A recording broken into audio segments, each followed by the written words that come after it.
easy lemon curd recipe, which is made in a slow cooker. You're going to need 3 12-ounce jars. They can be the ones with a screw lid or a clip lid.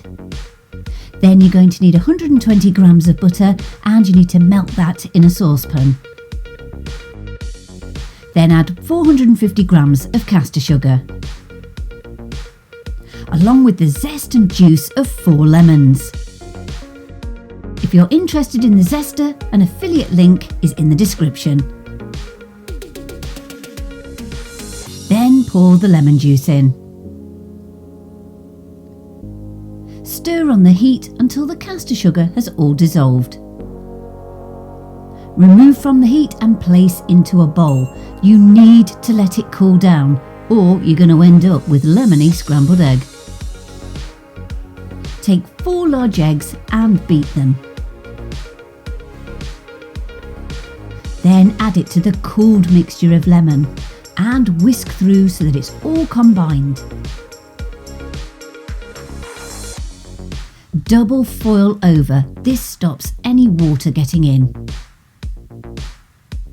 Place into your slow cooker and add boiling water to halfway up. Place the lid on and cook on low for 3.5 to 4 hours.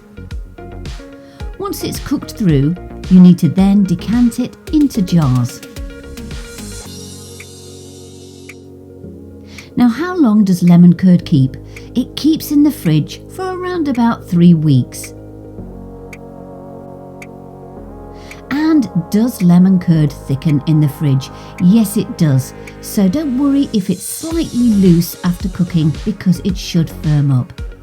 And what do you do with lemon curd?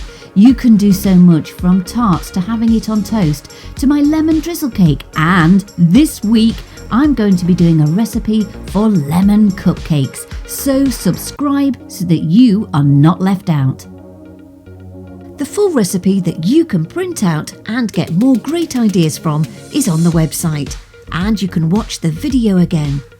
There is also the nutritional fact sheets too. All you have to do is go to my website, cookingwithemily.co.uk.